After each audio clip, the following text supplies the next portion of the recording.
ज़्यादातर केसेस में kidney disease का डायग्नोज हुआ और किडनी डिजीज़ उनकी कभी ठीक नहीं हो पाई और वो आखिर मौत के मुंह में समा गए।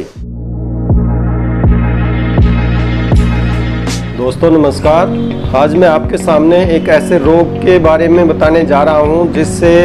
आज के समय में बहुत ज़्यादा लोग काल ग्रसित हो रहे हैं और काल ग्रसित तो हो ही रहे हैं, इसके साथ साथ बहुत सारे लोग एक बहुत ही यातनापूर्ण जीवन जीने को मजबूर भी हैं और उस रोग का नाम है गुर्दा खराब हो जाना, किडनी डैमेज। और आप अगर इसके थोड़ा सा पीछे इसकी बैक में जाएंगे कि इसके कारण के बैक में जाएंगे तो आप देखेंगे कि ये बहुत ज़्यादा समय से नहीं हुआ है। ये लगभग पिछले 20 से 30 साल से इसकी फ्रीक्वेंसी जो है ना वो बहुत स्पीड से बढ़ी है और इसके पीछे जो एक कारण है, मुख्य कारण जो है वो है हमारी आधुनिक चिकित्सा पद्धति, जिसको हम बहुत एडवांस्ड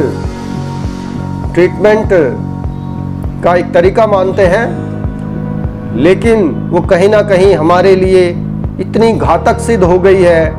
कि आदमी ना जीने में रहता है और ना मरने में रहता है। डायलिसिस कराता रहता है, सांस लेता रहता है, लेकिन उसके बाद भी वो इजीली लाइफ जी नहीं सकता। ये बहुत ही एक सोचें तो विस्मयकारी एक घटना है कि हम जिस पैथी पर विश्वास करके अपना जीवन बचाने के लिए वहाँ पे जाते हैं और वहाँ से एक इतना बड़ा रोग लेके आ जाते हैं जो लगभग ज़्यादातर लोगों के जीवन में आखिरी सांस लेने का कारण बन जाता है, मतलब मृत्यु तक का कारण वो बन जाता है। और आप अगर इसके उदाहरणों में जाएंगे तो हमारे नेता, बहुत सारे नेता जो थोड़ा सा भी उनको इन्फेक्शन हुआ, इन्फेक्शन के लिए उन्होंने इलाज किए और उसके बाद उनकी किडनी फेल हुई, किडनी ट्रांसप्लांट हुई, लेकिन उसके बाद भी वो बहुत ज़्यादा लंबे समय तक जिंदा नहीं रह पाए। ये एक बहुत अजीब बात है। एक सामान्य आदमी के बारे में कहा जा सकता है कि उसने प्रिकॉशंस ठीक से नहीं रखे होंगे, उसका ट्रीटमेंट अच्छे डॉक्टर से नहीं हुआ होगा, या उसने ठीक से टाइम पे अपनी दवाइयाँ नहीं ली होंगी। लेकिन जो लोग इतने मतलब अच्छे ढंग से जीने वाले लोग रहे हैं, जिनका जीवन बहुत सात्विक रहा है, उन लोगों का भी अगर एक बार किसी इन्फेक्शन का ट्रीटमेंट चला तो उसके बाद उनको ज़्यादातर केसेस में किडनी डिजीज़ का डायग्नोज हुआ और किडनी डिजीज़ उनकी कभी ठीक नहीं हो पाई और वो आखिर मौत के मुंह में समा गए। अब इसमें हम साथ में एक चीज़ जोड़ेंगे कि फिर किडनी डिजीज से बचा कैसे जाए, गुर्दे के डैमेज होने से बचा कैसे जाए। इसका बचने का सबसे पहला जो तरीका है वो है कि मॉडर्न मेडिसिन का कम से कम प्रयोग किया जाए, एंटीबायोटिक्स का कम से कम प्रयोग किया जाए या बिल्कुल ना किया जाए। एंटीबायोटिक्स के बिना काम चल सकता है, ये हमारे समाज में एक बहुत ही गलत धारणा बन गई है कि एंटीबायोटिक्स तो जरूरी है, चाहे हमें छोटा सा कट लग जाए, चाहे कोई दर्द हो जाए, चाहे कहीं पे कोई प्रॉब्लम महसूस होने लग जाए, तो सबसे पहले हम, चाहे वो स्टोर वाला हो, चाहे वो छोटा डॉक्टर हो, चाहे वो बड़े अस्पताल वाले हो, वो सबसे पहले एंटीबायोटिक पे ध्यान देते हैं। और ये सबसे बड़ा खतरनाक स्थिति हमारे समाज के अंदर है कि हम उस रोग से तो पता नहीं ठीक होते हैं कि नहीं होते हैं, लेकिन एक बहुत बड़ा रोग जो कि गुर्दे का रोग है वो लेकर के हम चल पड़ते हैं और जिसका जो एंड है वो मौत के रूप में होता है। तो इसलिए इसमें गुर्दे के रोग से बचने के लिए सबसे पहले जो प्रिकॉशन रखनी है वो है मॉडर्न मेडिसिन का प्रयोग। दूसरा, इसके अंदर अपना जो कब्ज है उसको अगर हम ठीक रखते हैं तो शरीर के ज़्यादातर जो टॉक्सिन्स हैं, ज़्यादातर जो हमारी गंदी चीज़ें हैं वो मोशन के जरिए, शौच के जरिए हमारे शरीर से बाहर चली जाती हैं, जिससे किडनी पर ज़्यादा एक्स्ट्रा प्रेशर नहीं पड़ता और किडनी डैमेज होने से बच जाती है। तीसरा,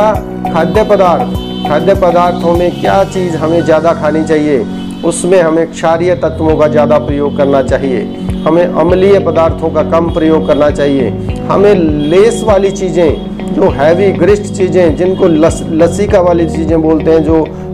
हाथ में लेके अगर उनको मसलें तो लिसलिसी हो जाती हैं, उन चीज़ों का प्रयोग हमें कम करना चाहिए। पानी का प्रयोग समुचित रूप से करते रहना चाहिए। और इसमें ज़्यादा सबसे बड़ा जो घातक कारण जो खाद्य पदार्थों में है वो ये है कि हमें बासी चीज़ों का प्रयोग बिल्कुल नहीं करना चाहिए। बासी चीज़ें देखने में बेशक या प्रैक्टिकली कहीं बेशक आपको नुकसान ना करें, लेकिन इंटरनल जो हमारे स्रोतावरोध हैं उनको उस पैदा करके वो अनेक रोगों का कारण बनते हैं, जिसमें गुर्दे का रोग भी एक है।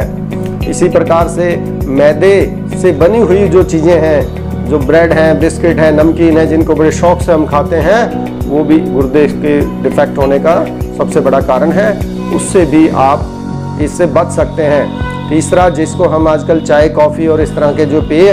जिनको एनर्जेटिक ड्रिंक्स बोलते हैं, वो भी कहीं ना कहीं गुर्दे को नुकसान पहुंचाते हैं। इसकी बजाय हमें नींबू पानी, शहद और लस्सी, पतला दूध, कच्ची लस्सी जिसको बोलते हैं, दूध में पानी मिला के, इस तरह के पेय पदार्थों का, या जूस, मौसमी अनानास का जूस जो है वो बहुत ही हितकारी होता है गुर्दे के लिए। तो इसलिए हमें जहाँ पेय पदार्थों के ज़रूरत हो वहाँ पे हमें नारियल पानी और जूस का प्रयोग करना चाहिए, ना कि चाय और कॉफ़ी का। इसी तरह से हमें सीजनल जो सलाद है उनका प्रयोग करना चाहिए। खीरा, ककड़ी, मूली और हमारे जितने भी सीजनल सलाद हैं वो हमारे गुर्दे के लिए बहुत ही हितकारी होते हैं, इसलिए उनका भी हमें प्रयोग करते रहना चाहिए। ये वीडियो ध्यान से देखें और सुने, और इस वीडियो को आगे ज़्यादा से ज़्यादा शेयर करें ताकि लोग इस रोग से बच सकें।